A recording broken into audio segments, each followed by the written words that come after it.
Hi, good morning, everyone. Welcome to Caffeinated Leaders. The coronavirus is in Bell County. What now? We're here with some pretty esteemed speakers and experts in our area to discuss that very topic. What's coronavirus look like in Central Texas today, and how can we as a community adapt to it? So, without further ado, I'm going to go around and have our speakers introduce themselves. So, let's start with Kevin. Good morning. I'm Kevin Roberts. I'm the president and CEO of AdventHealth Central Texas and Rawlinsbrook. Awesome. Lenna? Hi, I am Lenna Barr. I work at the Greater Killeen Chamber of Commerce, and I also serve as the chair of the Greater Killeen Community Clinic. Awesome. And Dr. Chadwell is joining us on the phone. So Dr. Chadwell? Hi, Dr. Amanda Robison-Chadwell, the director for Bell County Public Health District. Awesome. Thank you guys so much again for being with us today. I'm just going to go ahead and give the floor to Kevin Roberts to kind of talk about what's coronavirus look like here in Central Texas. Well, good morning, and thank you for the opportunity to share with our chamber members this morning, Jasmine and Lenna. This is a really hot topic, of course, and the one thing that is common with this virus is fear. It's a universal experience. I think everybody is on some continuum thereof. You know, if you say 0, I'm absolutely not worried about anything, or I'm panic stricken and I can't sleep, that would be a 10. So we have to acknowledge that. And so I wanted to share how I deal with it and how in our organization, a faith-based health system, we cope with some of these things, and that is through our faith in our Creator to give us peace of mind in a storm. And so I want to share the scripture that has been on my mind and heart lately, which has been really helpful as something to kind of meditate on and to think about when you think about things that you cannot control. And it says, don't worry about anything, but in everything through prayer and petition with thanksgiving, present your requests to God. And the peace of God, which surpasses all understanding, will guard your hearts and minds in Christ Jesus. That's in Philippians 4, if you don't know the reference. And the beautiful part about that scripture to me is that there is a peace that passes understanding, which means, you know, you can't take a pill and say, okay, that's my peace pill. You can't listen to a song and say, that's my peace song. This is something that is not, you can't manufacture it, because it comes from outside into us through the presence of God. And that to me is a pretty amazing quote. And when it talks about guarding our hearts and our minds, it's particularly powerful because it's in our minds, the intellectual side, in our hearts, the emotional side, that we experience joy and happiness and fear and trepidation and everything in between. And so when God promises to guard your heart and your mind, to me, that's a handle to hold on to when things are throwing you around. So that's my inspirational spiritual part, but I think it's important. So what's going on in the coronavirus in the local area? Now, Dr. Chadwell's on the phone, so I'm going to defer most of the scientific stuff to her. So I'm going to talk about the processes that we're going through as a healthcare system and as a collaborative of hospitals to make sure that you are safe. Now, the first thing I'm going to say is that this virus is like a fire. Everybody understands fire. Fire is fed by fuel and oxygen, right? And how do you put out a fire? Well, you starve it of one of those things and the fire goes out. And the blanket that we can put on the fire of this virus is everything that you hear about every day: social distancing, hand sanitizing, washing hands, staying away from sick people, staying away from people if you're sick, covering your coughs and sneezes. Those are the things, truly, those are not trivial. They're not just public service announcements. That is the answer. The answer is listening to those things. Because if we do those personally, A, we're not going to get it, and B, we're not going to spread it. So those headlines cannot be overemphasized in every coronavirus talk. So what are the hospitals doing? All the hospitals in the area are in connection with one another. And we are actually having a Facebook Live next Thursday at 2 o'clock at the Darnell Army Medical Center, hosted by Colonel Malish, the commander at the Army Medical Center. That will include the 4 CEOs of the local region, myself, Colonel Malish himself, who is a physician, Shaheen Modakef from Baylor Scott & White, and Zach from Seton. So all of us will be literally in the room, socially distancing, probably with our masks on, talking about how we're working together to make sure that we combat this virus. So right now we have weekly calls. There's not a day goes by that we don't shoot an email back and forth about this or that, detailing what's happening in our organization. So the communication is good. Of course, the hot topic on the national scale is PPE, protective personal equipment. And in our health system, we are part of you might see us very local as AdventHealth. Well, that's this nice little hospital that's been around for 40 years. But we are part of a national health system called AdventHealth, which has almost 50 hospitals across 9 states. And our company has gone to extraordinary lengths to make sure that we have the PPE for our team members, our employees, and that we are following all of the national protocols. Literally change every single day. I've never seen so much change in my life. But we are not even a half a step behind. And sometimes we're a half step ahead as we're thinking, where's kind of the Gretzky model? Where's this going? And so we'll take a little baby step ahead of everybody else, and then in a day or two, somebody will catch up. And it's kind of the ebb and flow. But the point is that the local hospitals and administrators and physicians and health systems are pretty much consumed by this subject right now. And the good news is, and Dr. Chadwell can go into the details, but locally we have not seen a surge yet. And there are different models that are out there saying, when will we get our surge? Hopefully we all, of course, pray that will never happen. But the probability is that we will have an increase in highly ill people with the COVID virus. The only question is how many. And so when we talk about bending the curve, it's about doing those preventive practices in the community to assure that is a gentle Central Texas hill country slope rather than the Patagonia spike that we see in some of these other regions of the world. So I hit the PPE, social distancing, hospital collaboration, testing. Testing is a very important subject that you can't spend 10 minutes on the news without hearing about testing. The good news is that we have never not had testing in our market. And as time has gone by, we've gotten better at it and we've gotten faster at it. Our hospital particularly partners with Baylor Scott & White, who is a part owner of AdventHealth in Central Texas. And they have been able to get us in national terms, very rapid turnarounds. We're getting our results from Baylor Scott & White usually in less than a day. In some parts of the country, it's a week or more. So we've been really blessed to have that sophisticated laboratory available and connected to us. I also mentioned to the Rotary this morning that our hospital is fortunate that we are actually going to begin the what we call rapid testing probably no later than Monday. And that doesn't mean that we're going to open the doors and a line of cars can go out to I-14 for everybody who says, I want to test. What it means is that the patients that qualify and that meet the criteria for testing are going to be able to get their results quicker.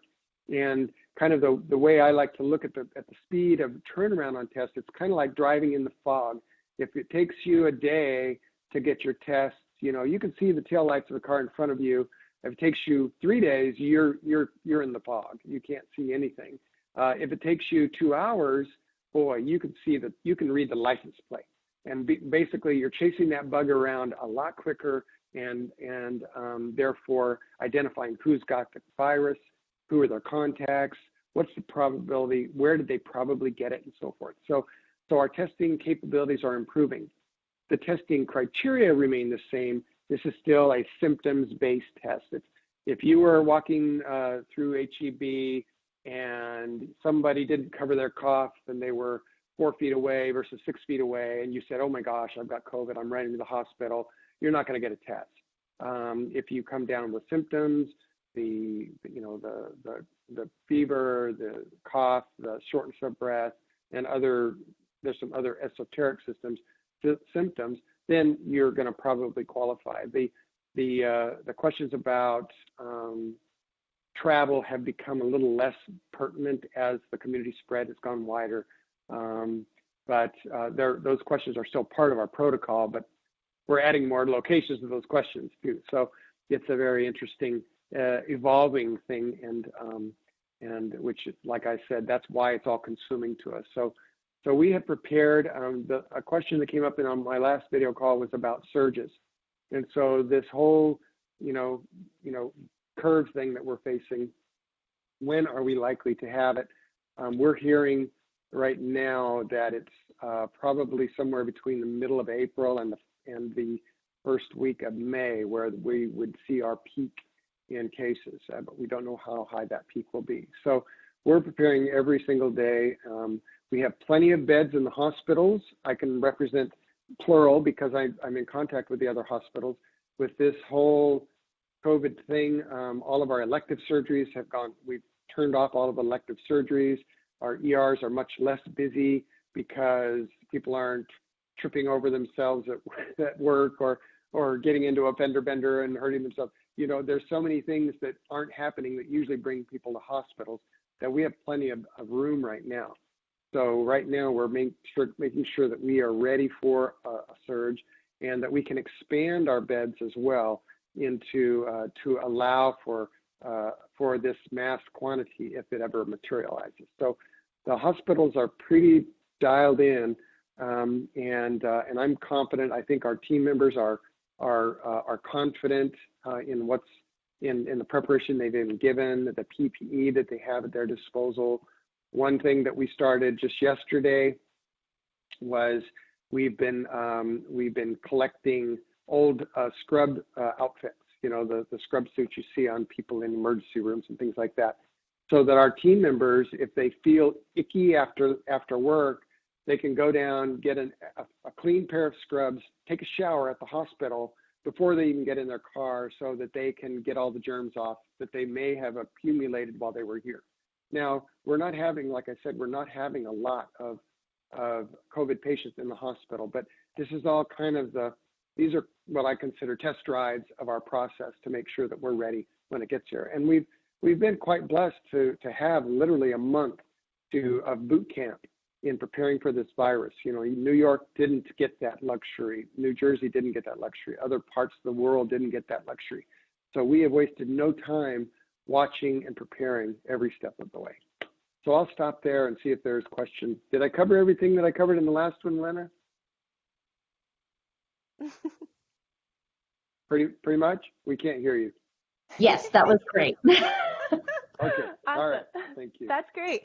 Well, I'm going to refer to Dr. Chadwell on the phone and have her kind of talk about what this looks like on the county level, and what shelter in the place means, social distancing, kind of on the scientific level, as you referred to. So Dr. Chadwell? Hi, can everyone hear me? Yes, ma'am. Yes.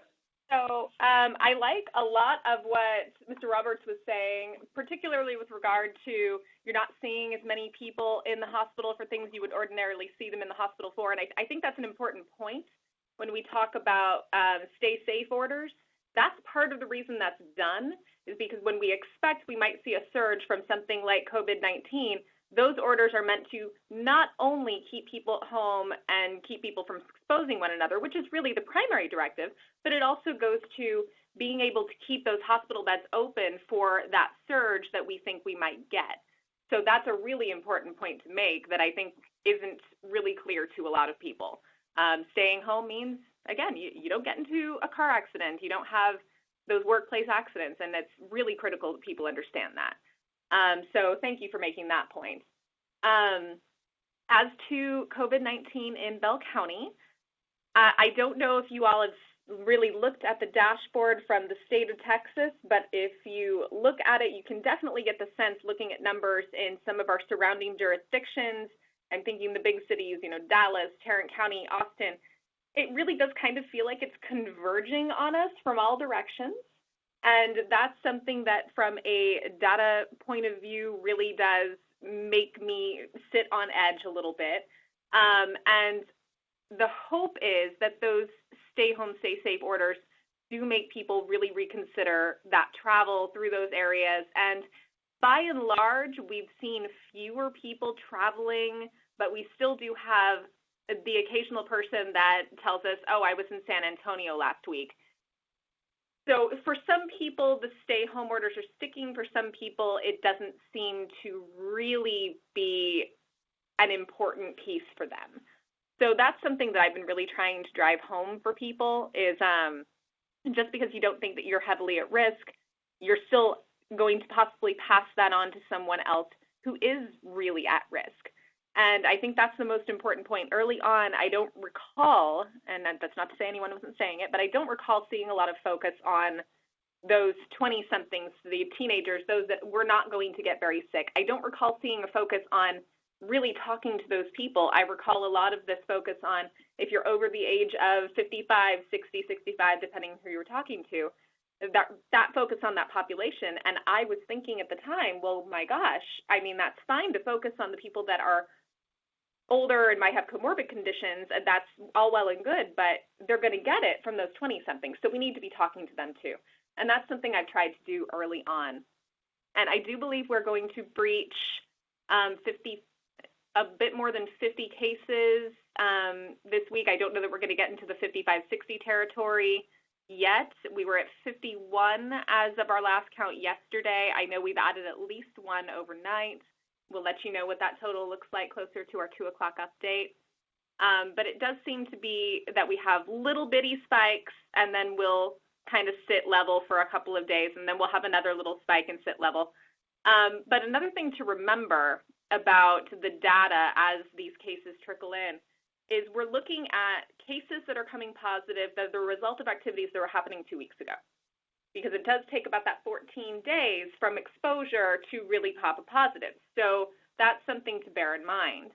I do see a question regarding the number of tests done in Bell County, so I'm just going to go ahead and address that. That's complicated, and let's see if I can make this as clear as possible without going on a tangent.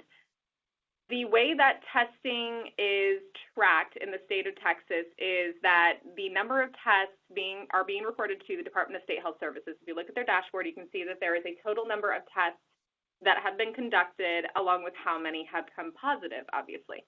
And we've had a lot of people asking questions about, well, how many tests have been conducted in Bell County?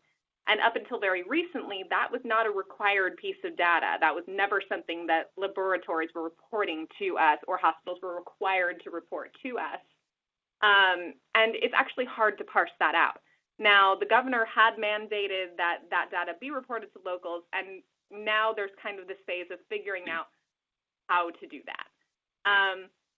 So let me make it very clear. Like Temple, Scott, and White, for example, every test they run is not for a Bell County resident. Might be for Milam County, might be for Travis County, might be for people in Houston. The same is going to be true of Advent. The same is going to be true of Seton. People that come to the hospital here are not necessarily from here. We have private laboratories, multiple private laboratories that run tests from all over the state and in other parts of the country in some instances. So all of that data is now going to have to be parsed out with who does this test result belong to.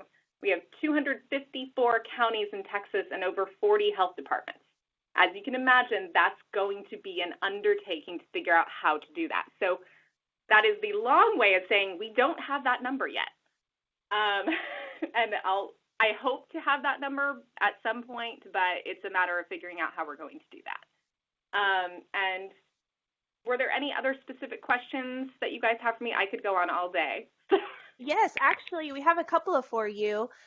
So Jennifer says, we're hearing that a lot of people are testing positive without symptoms. Any idea when testing will be more widespread and available for folks who are asymptomatic so we can really get a good idea of who has the virus and prevent more spread? That is a very good question. So I'm going to try not to go too sciencey for you, but here we go. So the reason that the test is done for symptomatic individuals only is because there is a potential period in which someone without symptoms may spread the virus, but we can't track what that period is. So we don't want to test people that don't have symptoms, have it become negative, and then realize, well, if we waited a couple of days, there would have been a positive result. That creates a false sense of security, and that's the last thing we want to do. And then, obviously, you've wasted precious tests, right? So that's part of the reason that that's done. That's not to say that someone without symptoms may not have a positive test, but it's very difficult to figure out what that period looks like. We're talking about a brand new virus. We're learning more about it every day. And as Kevin rightly pointed out, the recommendations change constantly, and that has a lot to do with learning more and more and more about this as we figure out how it works. This virus has never been in human populations before. This is not the first time a new virus has emerged, but this is the first time in a long time that we've seen it impact the population in this way. And so as to when that might happen, I don't know the answer to that. That's really kind of above my pay grade. That's more of a test developer level question. But as far as whether or not people pass when they're asymptomatic, the answer is obviously a yes, people can. But the thing to remember about contagion, and this is true of COVID-19, this is true of any infectious disease, contagion is progressive. So as your symptoms get worse, the contagion level increases. So people who are not symptomatic, if they're going to spread it to anyone, it's going to be very, very close contacts more than likely. It's not likely to be coworkers that they sit in an office with that they're not in physical direct contact with. That's not to say that it can't happen, but it's less likely because if they're not actively coughing, they're not actively spreading that virus very far from their person, if that makes sense. Totally makes sense. Well, I'm going to pass it over to Lenna. So is the community clinic open? What can people do if they don't have health insurance and they're showing symptoms? Yeah, absolutely. So the community clinic does, I think you hit the nail on the head when you said people without insurance. We do specifically serve people in the population who are without health insurance. We are remaining open, but I'm sure as Kevin will kind of back me up here, there has been a significant decrease in the number of people who are seeking regular medical care. We have far less acute care cases and far less chronic care cases because people just don't want to be around other sick people right now. It's too scary. So things where they might normally go to the doctor, they're making the decision to kind of stay at home and write it out with, Tylenol, flu. They're really making an effort to kind of take care of that stuff on their own. So with that in mind, we have kind of cut back. We're only open on Tuesdays, Wednesdays, and Thursdays. Our chronic care hours remain the same, so it's by appointment only on those 3 days. And our acute care clinics are on Tuesdays at 8:30 a.m. and on Thursdays at 3:30 p.m. So you can kind of come by if you have, acute care needs. They are going to, if you are showing any kinds of symptoms similar to the coronavirus, they're going to screen you in your car ahead of time. So, they're going to screen you outside. We are practicing social distancing within the clinic. We have made arrangements with Kevin at AdventHealth to, if we have anyone that we are suspicious about coronavirus, we send them directly over to AdventHealth and they'll gladly take those patients on for us. I hope that's okay for me to share, Kevin. We're open 24/7 for 40 years. We do seem to be okay right now as far as PPE is concerned and things like that. Being a non-for-profit, when people start to charge premiums, we have a very limited source of funding. But we're well taken care of in all of that right now, so no kind of cause for emergency. The staff are still there working. They're happy to. But everything is going. We've got a plan, so it's good. Awesome. Well, great. Well, we have a couple of questions from Facebook. So here is a good one. So do you recommend people wear masks when you're out at the store, for example? Does wearing a mask significantly lower your risk of contracting the virus? And if so, why do you think that masks are not being distributed? And then a second part of that question is, what can we do to help for masks, PPE for first responders, healthcare providers? So if anybody wants to take that question. You want to take that, Dr. Chadwell, on the mask wearing? Awesome. Yeah. Go for it, Dr. Chadwell. So as far as masks are concerned, now I do recall seeing that the CDC was likely to suggest that people consider fabric masks, those you make them at home, or not medical masks, perhaps as a way of mitigating spread of the virus, and that was something that recently I've seen. I have not seen the direct guidance from the CDC on that, but that is something that's been stated. And those are not, again, they're not medical masks, and whether or not they'll significantly protect you really depends on how good you are at hand hygiene. Because if you're not keeping your hands clean and then you contaminate that mask, it's not going to do a whole lot for you, right? So if people want to do that, as far as those masks that you can buy that are not for medical purposes, I would certainly not recommend against that. That's a decision individuals can make, and the CDC may come out and make that recommendation that people going out in public utilize those. Now, as far as surgical masks, N95 masks, those are for healthcare professionals.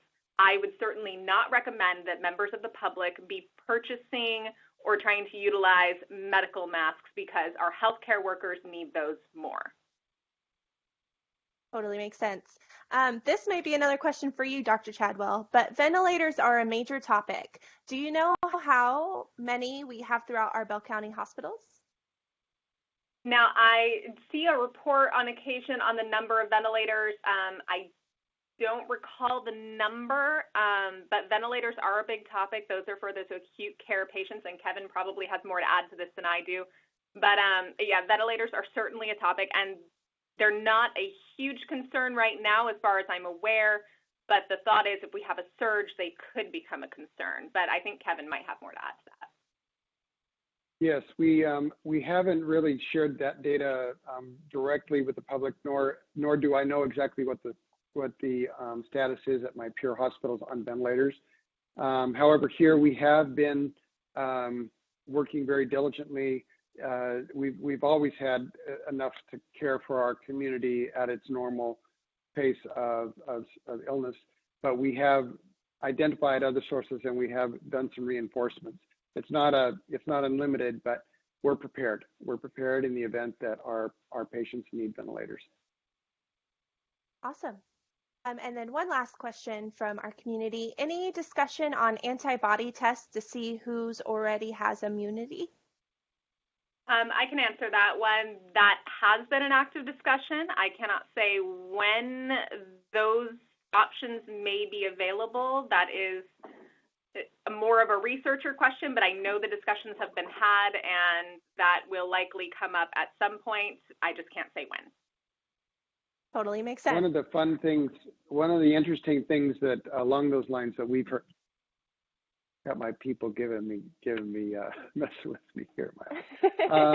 One of the and pardon me, Dr. Chadwell, for getting in the scientific space. I'm a nurse, so I love biology and all this stuff. So there's this idea around. Thank you. I was waiting for an invitation. So there's this thing called convalescent serum, basically for people who definitely had the virus, who recovered from the virus, and are fully without symptoms. They're gathering their blood and extracting the plasma from that blood and maybe using that as a therapy to deliver antibodies to super sick patients. Now, it's all in the geek space right now, but if that's the case, it would be amazing if part of the heroes became the survivors. I mean, you hear about patients, that have a little sniffle and and they're positive, but it's no worse than a common cold. And wouldn't it be great if they became part of the cavalry to come in and save the day, and all they had to do is go to a blood bank and give their blood? I mean, I'm not saying that's available now, but I see that maybe coming downstream as one of those therapies until they come up with actual immunizations for the virus. That would be kind of like like a cheating the virus, a precursor to that. Does that make sense, Dr. Chadwell? I'm sure you've heard those conversations too.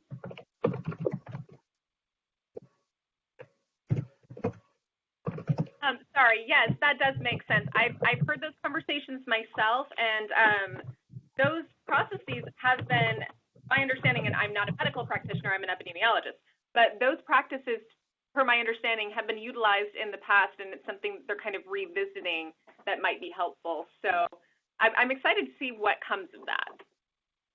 Yes, Yeah. yes, we all are. We all are. When we started this call, Lenna introduced herself as a scientific public nerd. And so I love that we're getting into these conversations because I know Lenna's pretty excited about it. Yeah, I'm actually resisting the urge to kind of talk about the infrastructure that's required to pull something like that off, because it's going to require two really major parts, one of which is that we're going to have to be testing people for the antibody, so the antibody test becomes critical. And then the second part of that is there's a very small window at the beginning of contracting the virus where you have the biggest results there. So we really have to know more about that story. And Amanda kind of hit on this earlier, is we don't know, this is a new virus. We don't know a lot about its behavior and how it acts. So we don't know, we're estimating about 2 weeks, from the time, but when in that is the critical period to get the antibodies before your symptoms get really severe. Because if your symptoms are already severe, it's kind of too late for the therapy to take hold. Yeah. From my understanding. Yeah. That's a really and great that actually brings me to another point I didn't mention, if you guys don't mind. There seems to be a lot of misinformation or confusion regarding this virus. So the thing that I might be interesting to point out is people talk about, well, coronavirus has been around. Why are they calling it new? Coronavirus as a family of viruses, there are multiples of them. Yes, the virus that causes parvo in dogs, that's a type of coronavirus. The common cold is a type of coronavirus. This is a new type. And so that seems to be something that's kind of confusing people. And it's probably worth pointing out. Yeah, that's amazing. And that's a really great segue. So if someone has symptoms, if they're concerned that they may have coronavirus, what's their next step? Who do they go to? Where do they go? What's that look like in that process? So our recommendation all along has been the same, and this has a lot to do with maintaining our resources. Most people, and I think the number still sits at about 80% of people, won't need any kind of medical care for this virus, and we don't have a treatment for it. So there's really, unless you have extreme difficulty breathing and need medical care, the thing that we're recommending is you stay home, hydrate, treat it like you've got a case of the flu, and just kind of hang out at home and wait it out. But people who need medical care, we are asking that they contact their provider or their local hospital ahead of time, because there are protocols. If you suspect you have COVID, contact your medical provider. And the same thing, if you feel like you need to call EMS, we hope you don't have to do that, but announce, look, I think I have COVID-19. That way they know, and they know what protocol to utilize to admit you to the facility. Yeah, that totally makes sense. We had a pre-call with AdventHealth staff, and they mentioned that kind of the worst case scenario is don't go through the emergency room. Call ahead. Try to get in with your primary care doctor first, so that everyone can be prepared for that. Is that correct, Right. Kevin? That's correct. And we ask the people Yes. not go through the emergency room because there are other people in the emergency room seeking care for a variety of conditions. So exposing those people to this virus is really the worst thing for them. Yeah, that totally makes sense. And a good note here. So if people or businesses are interested in donating PPE items, they can contact AdventHealth Central Texas Foundation. And I'm sure the phone number is going to be in the comments, but I'm going to relay it here on tape. It's 254-519-8307 if you want to donate those things. We have another comment. What are the latest stats on Killeen, Coppers Cove, Harker Heights, Fort Hood area for positives?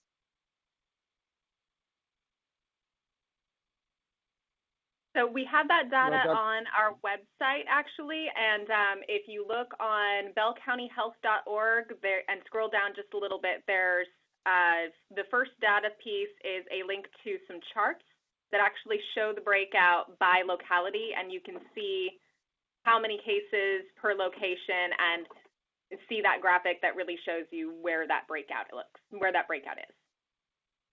Awesome. So there's a whole graphic on your, excuse me, there's a whole graphic on your website, right, Dr. Chadwell? Is that what you're saying? Yes, there is. And we're actually working with some contacts at the county to see about maybe creating a really fancy dashboard that we can use, but I can't promise when that's going to be available, but that's something that we might be making available sometime soon, we hope. Yeah. Excuse me, I have a frog in my throat. Kevin, can you speak to what the hospital looks like? I know that every time we tune into the nightly news, it's these crazy, scary scenes of New York hospitals or Italy. Is that what you're seeing today, or what does it look like today? No. And that is a really, really important point. Last night, for the first time, my wife said, "Can we not watch the ABC nightly news? Because all it does is make my hair go on fire, because that's not what's happening in Killeen." And so I said, "Okay, let's not watch that tonight." And I did just fine. I might do that again tonight. But it is true. Just because there's a disaster going on in another community, we don't need to borrow trouble from somewhere else. We don't know the future. We can't predict it. That is in God's hands. But the things within our control are exactly what we've talked about. So the answer is no. I've got my hospital is about half as full as on any given day. So we've got plenty of beds. We have a lot of nurses that are waiting for something to do. We've got them doing, temperature screenings at the front door. We have them delivering supplies. These are your top drawer, highly trained RNs who don't have enough to do. Now, as a hospital administrator, I would usually think that's an absolute tragedy. Today, I think it's a blessing. So we do not have the scary scenes. We have some sick patients, and we're going to take care of them, and we're going to protect our team members. We're going to protect our doctors, and we're going to pray for the best and prepare for the worst. That's what's happening in Killeen. Awesome. Dr. Chadwell, you and Kevin have both referred to the curve. Can you talk a little bit more of what that is for the community? What does that mean? So you've seen these charts, and you'll notice that there are multiple lines on these charts. One of the baselines looks at hospital capacity. And that's really the thing that we're concerned about, because you've seen what's happened in other communities, what's happening, as you mentioned, in New York, what's happened in China, what happened in Italy. And that's really the kind of thing we're trying to avoid. And as Kevin pointed out, we're not at a phase where we see that occurring here. And because it came to our communities much later than it hit those places, obviously we've had time to learn from those particular geographic areas and learn from any mistakes that they've made. And we've had the opportunity to learn more about this virus and respond differently than they've done. So in light of that, that's one of the reasons that these stay home, stay safe orders are so important, that people understand it's not just a matter of it being inconvenient, it's a matter of trying to flatten that curve. So what that means is that we don't want to see that spike well above what hospital capacity is capable of handling, because, not to be alarmist, but very bad things happen when we get to that stage, and that's the last thing we want. So what we're trying to do is spread it out and reduce exposure as much as possible. And what that's going to mean, though, is instead of this being over in perhaps 2 months, it might stretch on for 4. But it spreads that out, and people get exposed in smaller batches over a longer period of time, and it allows us to admit the people that need care for those that need it, spend that time with them, and then you get the next batch, and then the next batch, and the next batch, instead of getting them all at once. That's what flattening that curve means. That's really good information. I don't even think I knew that much about what that meant. So that's really awesome. But that's a really good segue into, so social distancing is kind of a hot term going around in the world. So what does that mean? Does it mean that you can hang out with just anybody? What does that mean to us as people? What is social distancing?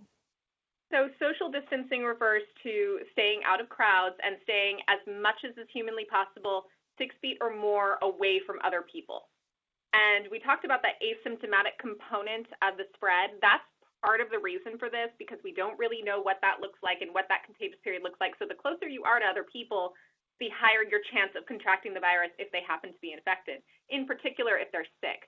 Now, that 6-foot distance refers to the approximate spread. If someone who's actively coughing and is not covering their cough, that's about the spread of, the word is sputum, it's a terrible word, but that's about the spread of that. So if you're too close to someone who's actively coughing, you're likely to get that sputum on you and in your eyes, nose, mouth, and that's where that contagion occurs.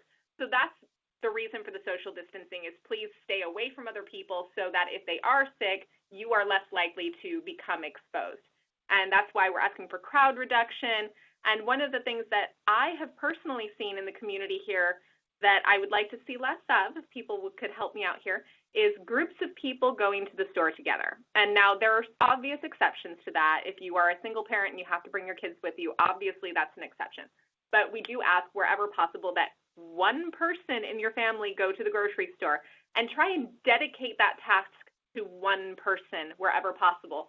Because if you've got 5 people in your family, for example, and all 5 of you are taking turns going to the grocery store, well, you're all exposing yourselves at different times. So the best thing to do is reduce that exposure to just one person. I'll use my family as an example.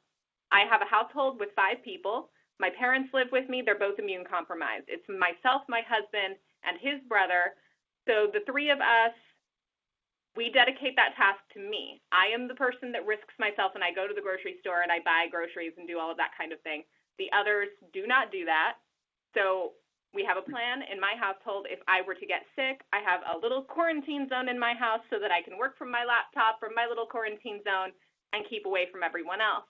And then should that happen, you have the other 2 non-immune compromised individuals who can take that task on. So it's really good to stagger things like that and maintain that social distancing and maintain staying out of the public wherever possible. We talked about community spread, and I love that term, but it doesn't make sense to a lot of other people. So what I'm going to say is, think of it like playing chicken. You go out in public, you are facing off with that virus, and you are risking exposure. So reduce that as much as you can. Can I insert a question here? Yeah, absolutely. Amanda, since you brought it up with regards to social distancing and community spread, what kind of community spread are we seeing here in Bell County?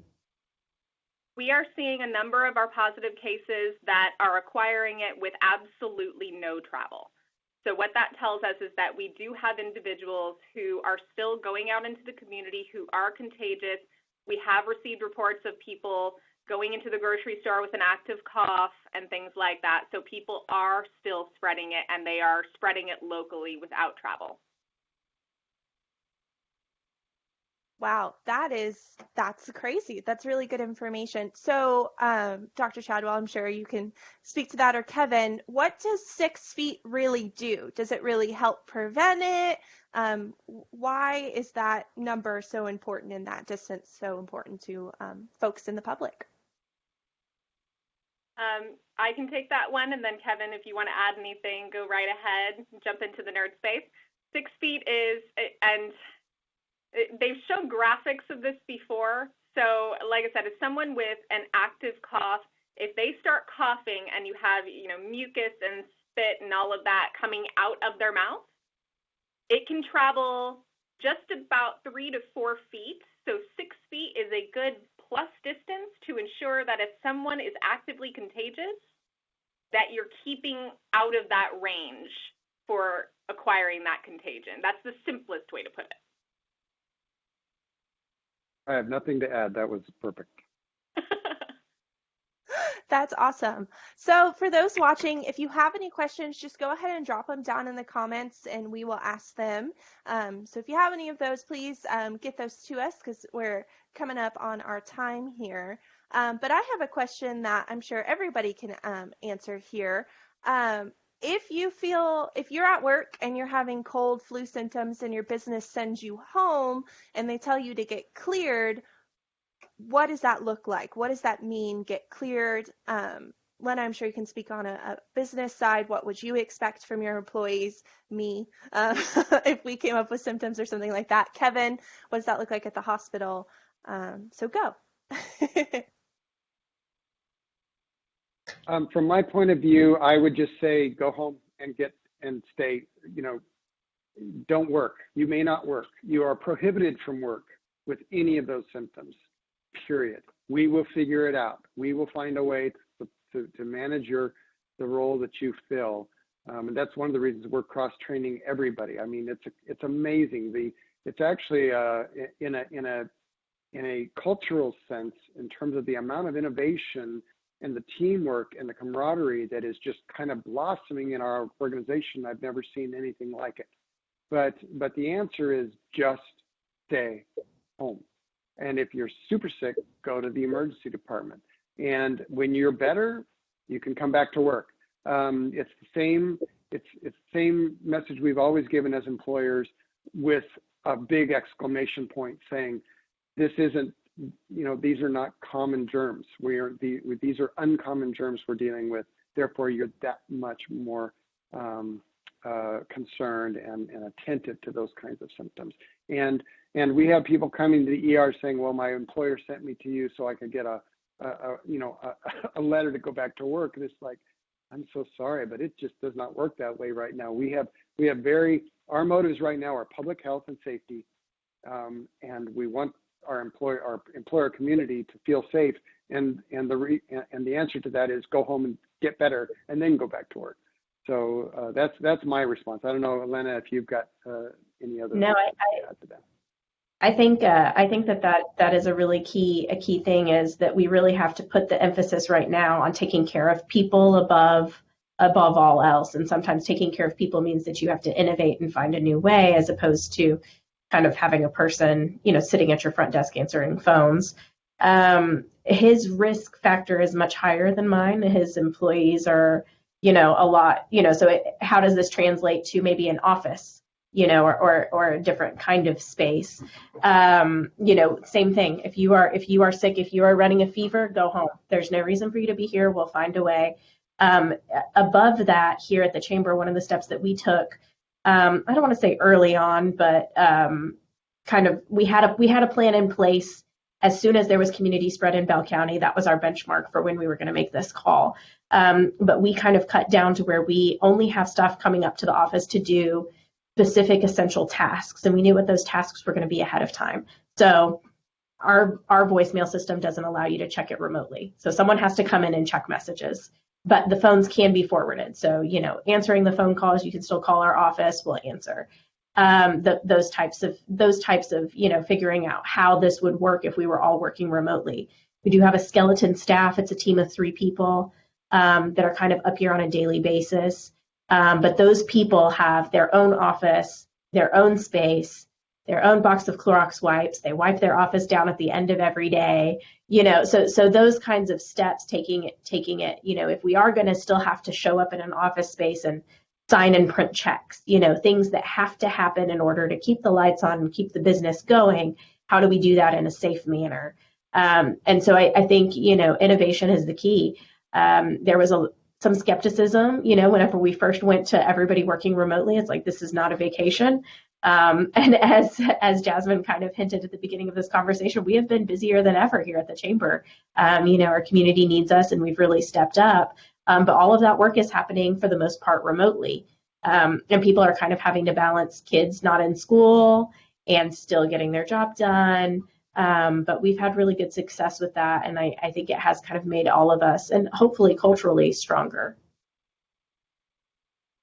Yes, and that's the other part. We have dozens, maybe hundreds of our team members telecommuting now. And it's not because they're sick, but because we want them to we want to practice social distancing from in the hospital. So there are just a lot of people who are on the clock, but they're at home. And I'll just add to that from the health district perspective. We've done a similar thing here. We've actually gone to an appointment base only. Our WIC crew is actually doing something really innovative. They're doing curbside service. So it's been really, really interesting to see what we can manage. We have a lot of people that are working from home, and we're doing staggered shifts to try and avoid coming into constant contact with one another just in case. But as far as other people, we've gotten the question a lot about how do I go back to work if I've been sick. So the recommendation from the health district has been, if you do not have a positive test for COVID-19, obviously we're not going to give any letters or anything like that. We just ask that individuals wait for 72 hours after symptoms have resolved without any medication. So at that point, you can assume you're well and you're safe to go back to work. And for people that have tested positive for COVID-19, we are issuing release letters for those people from the health district. Awesome. Well, thank you guys so much for taking the time to sit and chat with us about COVID-19 in our community, what that looks like. And a couple of compliments that we've gotten from our Facebook Live is thank you, in all caps, to everyone on the call in our medical community for being on our front lines and keeping our community safe. And that's very true. Thank you guys, medical workers, everybody that goes out risking their lives every day just to make our community stay healthy.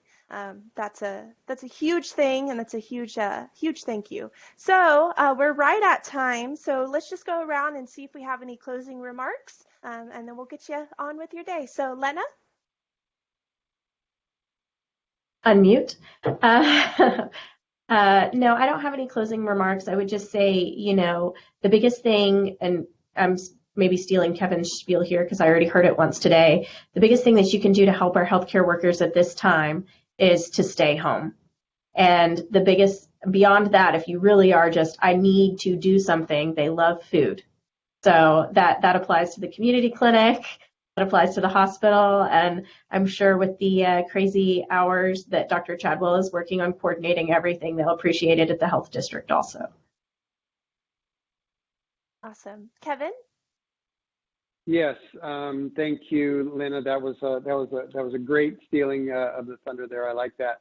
And we did publish, if you want to donate food or scrubs or anything like that, our best community contact is our director of the foundation, Tony Mino, and his cell number is on there. We've got two numbers on this chat, which is the generic number to the foundation, and his cell number, which is